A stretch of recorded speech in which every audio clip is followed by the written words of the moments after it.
Christmas dinner was made of eels, mussel and raupo root. Much of the travelling was extremely difficult, over granite rocks thick with undergrowth and briars, crossing rivers like the Buller and Grey innumerable times, camping under rocks or bark shelters from which they were driven by rain and flood. Rain, steady rain, regular, soaking rain, raining all day. These legends pepper every inch of this journal of endurance. The day's trek was often less than 2 miles, and sometimes only half a mile. This is without exception the very worst country I have seen in New Zealand. Not a bird to be heard or seen, and the few fish there are in the river will not bite during rain. The Buller River, named Kawatiri by Māori, which means deep and swift, is the largest river on the west coast. From its source at Lake Rotoiti in the Nelson region, it flows over 170 kilometres to the Tasman Sea near Westport. On the way, it crosses 2 major mountain ranges, forming the upper and lower Buller Gorges.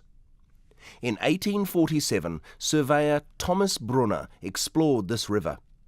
On an earlier trip, he had renamed it the Buller River, after an English politician who was a director of the New Zealand Company. The company had established a settlement at Nelson, but it was running out of arable flat land. Brunner had heard Māori reports about a huge inland plain south of Nelson, so explored the mountainous area to the south and west, but he found little land for settlement. In December 1846, though confident that a large inland plain did not exist, Brunner set off. He was accompanied by 2 Māori guides, Kehu and Pikewate, and their wives. The journey began badly. The women are fighting, with their husbands taking part in the combat. I had much difficulty reconciling them and persuading them to continue their journey. As they came to the Buller Gorges, food was scarce and it rained constantly. A diet of fern root caused Brunner excruciating pain, and his Māori companions fell ill. I am getting so sick of this exploring, the walking and the dietary both being so bad, that were it not for the shame of the thing, I would return. For 3 months they journeyed down the Buller River, existing on birds and eels. Then, with starvation looming, I was compelled, though very reluctantly, to give my consent to killing my dog, Rover. The flesh of a dog is very palatable, tasting something between mutton and pork. when Brunner's party finally reached the west coast, they found no sign of Māori who they hoped might supply them with food, so they ate seaweed instead.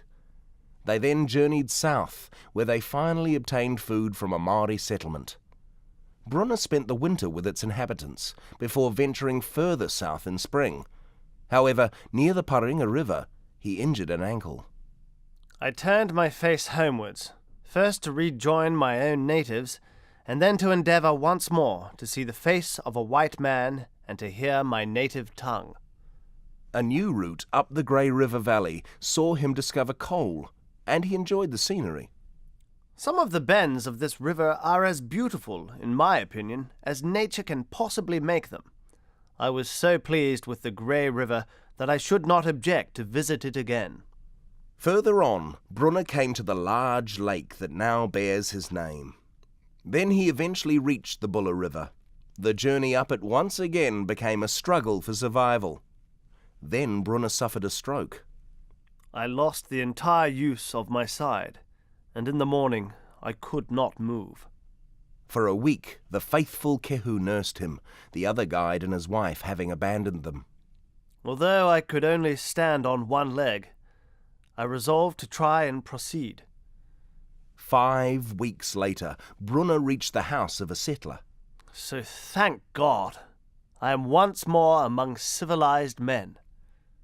When he reached Motueka in June 1848, Brunner had been away for 18 months, enduring terrible weather and starvation. Brunner died at Nelson in 1874, aged only 52.